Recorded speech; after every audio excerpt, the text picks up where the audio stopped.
Baghdad کے ایک درویش عالم تھے، تو وہ جب بھی نماز پڑھاتے نا تو کسی تاجر کی 2 بیویوں کے بارے میں دعا مانگتے۔ توجہ ہے میری بات پر؟ نماز پڑھاتے تو کہتے اللہ اس تاجر کی 2 بیویوں کو اپنی خاص رحمتیں عطا فرما۔ ایک دن لوگ ان کے گرد اکٹھے ہو گئے، کہنے لگے بابا جی بتائیں تو صحیح وہ بیویاں کون تھیں جن کے لیے آپ دعا مانگتے؟ تو فرمانے لگے میرے شہر کا ایک تاجر تھا، بہت بڑا تاجر تھا، مالدار تھا پر بے اولاد تھا۔ اسے بغداد سے ملک شام جانا پڑتا تھا تجارت کرنے، اور کئی مہینے اسے شام کے ملک میں رہنا پڑتا تھا۔ اس نے اس طرح کیا کہ وہاں بھی ایک شادی کر لی۔ توجہ ہے نا میری بات پر؟ کیا کر لیا اس نے؟ دوسری شادی کرنا مرد کے لیے جائز ہے، تیسری کرنا بھی، چوتھی کرنا بھی بیک وقت، مگر اگر انصاف کر سکے تو۔ اگر چاروں میں ہم نہ آدھا مسئلہ سنتے ہیں اور آدھا ہی بیان کرتے ہیں، اگر انصاف نہ کر سکے پھر اس کے لیے 4 جائز، پھر وہ ایک ہی رکھے گا۔ تو عزیز دوست دوسرا نکاح کر لیا، شادی ہو گئی۔ اب وہ وہاں کچھ زیادہ وقت گزارنے لگا، مالدار آدمی تھا، بیوی کو مکان بھی لے کے دے دیا۔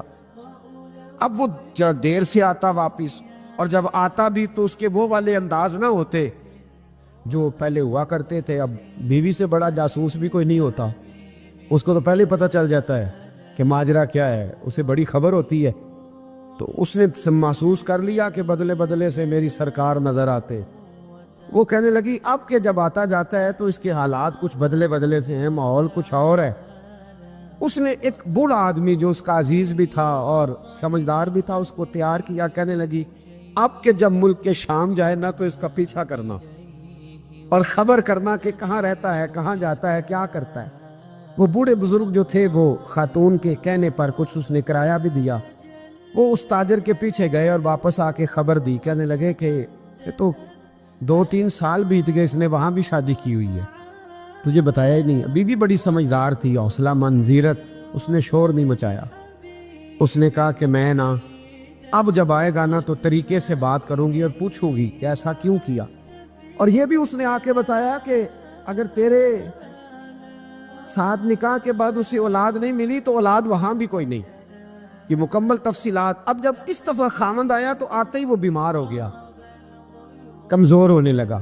اب خاتون نے مناسب نہیں سمجھا کہ آتے ہی دھڑام سے میں اس کے سر پر یہ پھوڑ دوں کہ تو نے نکاح کیا ہوا ہے اور مجھے بتایا نہیں۔ وہ ذرا تسلی میں رہی، کچھ وہ بیمار تھا، حوصلہ رکھا، خدمت کرتی رہی۔ کچھ دن گزرے تو وہ تاجر انتقال کر گیا، فوت ہو گیا۔ اب راز کھل نہ سکا، عدت گزاری، اور جب سارا مال جمع کیا نا تو اشرفیوں کی بوریاں بھر گئی۔ سارا مال اس بی بی کا، 4 بوریوں میں اشرفیاں، 4۔ یہاں تو پیٹ کا دوزخ ہے، معاذ اللہ بھرتا ہی نہیں۔ حل من مزید، حل من مزید۔ وہ جو کہتے تھے نا کہ بس باہر چلا جاؤں اور باہر میں کچھ تھوڑے سے پیسے کما کے 2-3 سال میں لوٹ آؤں گا، پھر یہاں آ کے کوئی کاروبار کروں گا، وہ گئے ہیں تو واپس نہیں آئے۔ وہ جو کہتے تھے نا بس میں نے اتنا سا کاروبار کرنا ہے کہ مکان بن جائے، انہوں نے 4 مکان بھی بنا لیے ہیں، لیکن بریک حل میں مزید کی دوڑ ہے۔ اب 4 بوریاں اس عورت نے چھپائے رکھی، کوئی بندہ نہیں جانتا بغداد میں کہ ملک کے شام میں تاجر کی دوسری بیوی بھی ہے۔ جب وہ فارغ ہوئی تو اس نے اس بوڑھے جاسوس کو پھر بلایا اور 2 بوریاں اونٹ پہ رکھی، خود بھی ساتھ بیٹھی اور ملک شام گئی۔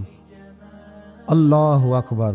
وہ بزرگ کہتے ہیں میں ایسے نہیں دعا کرتا، اس کو جا کے کہنے لگی میں اکیلی وارث نہیں ہوں، آدھے کی وارث تو بھی ہے، میں اکیلی وارث نہیں، یہ تقسیم وراثت ہے، آدھی کی وارث تو بھی ہے، تو رکھ اپنے پیسے، مجھے پتہ ہے اس نے نکاح کیا تھا پر مجھے بتایا نہیں تھا، تو رکھ اپنے پیسے، میں تجھے دے رہی ہوں، آدھے تیرے ہیں آدھے میرے ہیں۔ اس نے نظر اٹھائی تو رو پڑی، کہنے لگی نہیں اب یہ سارے تیرے ہی ہیں، اگر تو اللہ سے ڈرتی ہے تو میں بھی رب سے ڈرتی ہوں، اگر تو مصطفیٰ کریم کا کلمہ پڑھتی ہے تو میں بھی اسی نبی کی ماننے والی ہوں۔ کہا بات کیا ہے، میرا کیوں ہے سارا؟ تو وہ خاتون کہنے لگی وہ 2 سال 3 سال سے میرے ساتھ نکاح تھا اور اس نے بتایا تھا مجھے کہ میری بیوی بھی ہے، اور میں غریب تھی تو میرے والدین کو بھی بتایا تھا کہ میری دوسری شادی ہے، یہ مکان اس نے مجھے لے کے دیا تھا، میرے तमाम अखराजात वो पूरे करता था, नानो नफका का ख्याल रखता था। लेकिन अब के जब वो आया तो वो बीमार था। उसने मुझे बताया कि मुझे तबीब ने बताया है कि मैं शदीद बीमार हूँ, शायद बच ना सकूँ। तो कहने लगी वो मुझे कई लाख रुपए भी दे गया और जाते दफ़ा मुझे तलाक भी दे गया, फारिग कर गया। कहने लगा तू जहाँ चाहे मेरे बाद निकाह कर सकती है। और कहने लगा मैं चाहता था पहली बीवी को बता दूँ, मौका नहीं बना और उसका दिल ना टूटे, बता नहीं पाया। लिहाजा वो मुझे ढेर सारे पैसे दे चुका है, सारा मेरा हिस्सा मुझे पहले से दे चुका है। मेरी बहन, अब ये 4 बोरियों में से 2 मेरी नहीं बल्कि 4 की 4 ही तेरी है, तू ही इसकी हकदार है।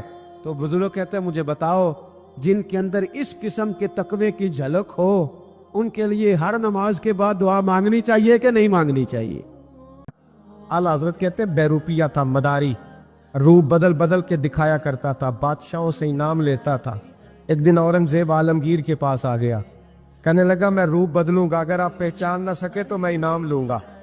आपने फरमाया मैं कोई ऐसे वैसा बादशाह नहीं, काम मुझे धोखा देना मुश्किल है। कहा नहीं मैं रूप बदलूंगा। हजरत औरंगजेब आलमगीर बड़े नेक बादशाह गुजरे, बड़े परहेजगार। वो बेरूपिया कहने लगा मैं रूप बदलूंगा, आप नहीं पहचान सकेंगे। फरमाया चल जितना तेरे अंदर जोर है लगा ले। हजरत ने ऐलान किया कि मैंने फौजी भर्ती कर दे, 2 माह के बाद टेस्ट होगा। वो 2 महीने दौड़ता रहा, रंग रूप बनाता रहा, आया टेस्ट देने, 2-3 सिपाहियों का इम्तिहान लिया, उसकी बारी आई तो 10 रुपए दिए। कहने लगे तेरे आने जाने का किराया मैंने तुझे पहचान लिया है। कुछ दिनों के बाद जाने लगे सफर पर तो भिखारी आ गए खैरात मांगने। उसने भी सारे मुंह पर स्याही मार ली, कपड़े फाड़ लिए, सर के बाल मुड़ा लिए, पगे तक कटा ली, बदरंग होके आया। कासा आगे किया तो हजरत ने 10 रुपए डाले। कहने लगे तेरे आने जाने का किराया मैंने पहचान लिया है। कुछ दिन गुजरे तो टीचर की जरूरत थी, उसने मुंह से बड़ी कर ली, दाढ़ी नकली लगा ली, सर पे जिना कैप पहन ली, एक शेरवानी ले ली और हाथ में छड़ी पकड़ के आया। कहने लगा मैं उस्ताद हूँ, 2-4 बंदों का इम्तिहान लिया, उसकी बारी आई तो 5 रुपए दिए, 10 रुपए दिए, का तेरा किराया मैंने पहचान लिया। 2 साल गुजर गए, वो जब भी आता हजरत पहचान लेते। एक दिन सफर पे जा रहे थे, बहुत बड़ा लश्कर था, जिहाद करने जा रहे थे औरंगजेब आलमगीर। तो देखा एक पहाड़ी है, पहाड़ी पे लोग जा भी रहे हैं आ भी रहे। औरंगजेब आलमगीर पूछने लगे यहाँ क्या है? कहने लगे बाबा जी बैठे हैं दुआ करते हैं, अल्लाह के नेक बंदे हैं। औरंगजेब कहने लगे यार पुराने लोग सारे ही अल्लाह वालों को मानते, ये भी मुसीबत आई है जितनी नहीं आई है, सारे लोग ही मानते। कहने लगे जरा मैं दुआ ना करा लूं, बच्चे काम जा रहा हूँ। औरंगजेब बादशाह थे, बादशाह लोग नाजुक मिजाज होते हैं। घोड़े से उतरे, बड़ी मुश्किल से पहाड़ी पे चढ़े, ऊपर गए तो लाइन लगी है, बाबा जी कार में बैठे। कहने लगे मैंने मिलना है, मैं औरंगजेब हूँ। उन्होंने कहा हमारा बाबा उस तरह का पीर नहीं कि अमीर आए तो रंग और हो, गरीब आए तो और हो, यहाँ अगर मिलना है तो लाइन में लग जाओ, सब एक जैसे। अब लाइन में खड़े हो गए, 50 आदमी आगे थे, कहते हैं 51वां नंबर था। थक गया धूप में खड़ा खड़ा। जब मैं पहुंचा गार के दाने तो मैंने बाबा जी के चेहरे पे नजर डाली तो बड़ा नूरानी चेहरा, बड़ी खूबसूरत लबो लहजा। मैंने कहा मेरे जैसा आदमी भी पगड़ी बांध ले तो अच्छा लगने लग जाता है, बड़ा खूबसूरत अंदाज। कहते हैं मैं उनके पास अत्ताहियात की हालत में बैठ गया। मैंने कहा हुजूर मैं जा रहा हूँ जिहाद करने, दुआ करना। बुजुर्गों ने हाथ उठाए, अल्लाह इसकी मदद फरमा, दीन को गलबा अता फरमा, इससे दीन का सच्चा पक्का सिपाही बना। फिर थपकी दी, 2-4 नसीहतें निकाल डाली, देखना जुल्म न करना, ज्यादती न करना, जब तुम जीत खर न करना, गुरूर न करना, नसीहतें भी कर दी।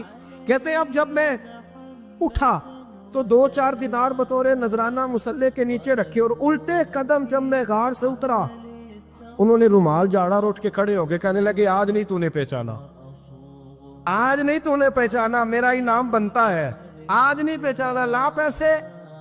औरंगजेब कहने लगा यार तूने हद कर दी, कहाँ चढ़ा कहाँ खड़ा रहा, धूप में थक गया, कमाल कर दी भाई तूने। बता तू क्या लेगा, अब तू जल्दी बता, वो कितने लोग पीछे धूप में खड़े हैं, लश्कर सारा खड़ा है, क्या लेगा? उसने कहा सबसे कीमती हीरे वो है जो तेरे सर के ताज में लगे हुए, मुझे तेरा ताज चाहिए। ओ भाइयों सुनना और याद रखना, मेरे आला हजरत कहते हैं बादशाह ने सर के ऊपर से ताज उतारा, बहरूपिये के कदमों में रखा और कहने लगे ये ले, और ये तो तेरा मांगने पर मैंने दिया है ना, मैं वापस आता हूं तो आना, मैं अपनी मर्जी से भी तुझे दूंगा। तूने औरंगजेब जैसे बंदे को धोखा दिया, आना मैं उस वक्त भी दूंगा। वो देकर बस बात खत्म हो गई, हद हो गई। देकर कहते हैं जब मैं पलटा ना वापिस, बहरूपिये ने आवाज दी, बादशाह ठहर जा। तो मैंने पलट के देखा तो कहने लगे ये अपना ताज ले जा, उठा और ले जा। मैंने कहा 2 साल बीत गए तुझे मेहनत करते, आज काबू आया तो ले जाओ। कहने लगा ले जा, मसला समझ में आ गया। मैंने कहा मुझे भी तो समझाना। कहते वो फूट फूट के रोया, उसकी आंखें बरस पड़ी, सैलाब की तरह आंसू बह निकले, तड़पा और रो के कहने लगा बादशाह मैंने झूठ मूठ रसूलुल्लाह की गुलामी इख्तियार की थी, झूठ मूठ की दाढ़ी, झूठ मूठ की पगड़ी, झूठ मूठ का फकर, मैंने झूठ मूठ नबी पाक का लिबास पहना है। तो तेरे जैसे बादशाहों के ताज मेरे कदमों में आ गए हैं। अगर मैं सचमुच रसूलुल्लाह का गुलाम बनूंगा तो अल्लाह क्या कुछ अता फरमाए, अल्लाह कितनी नेमतों से नवाजे। मेरे आला क्या फरमाते हैं, आला हज़रत फरमाते हैं फरिश्ते भी करते हैं ताज़ीम मेरी। कौन जी? अल्लाह। ऐसा अकीदा भी कम मिलेगा जो बरेली के इमाम का अकीदा है, ऐसा भी कम। कहते हैं फरिश्ते भी करते हैं ताज़ीम मेरी। क्यों? फरमाने लगे फिदा होके उन पर ये इज्जत मिली। हजरत उमर के ज़माने में ना एक नौजवान था, नेक था, मस्जिद जाया करता था रात को। तो मस्जिद जा रहा था तो रास्ते में एक औरत ने दावत गुनाह दी, इब्ने असाकर ने इसको लिखा है। तो नौजवान था, ख्वाहिशात थी, कुछ तबीयत मायल हो गई। अभी उधर जा ही रहा था कि किसी ने आयत पढ़ दी, वाली मन खाफ मकाम रब्बी जन्नतान, जो रब के सामने खड़े होने से डरेगा अल्लाह 2 जन्नतें देगा। वाकई डर गया वो, वाकई डर गया, इतना डरा कि बेहोश होके गिर पड़ा।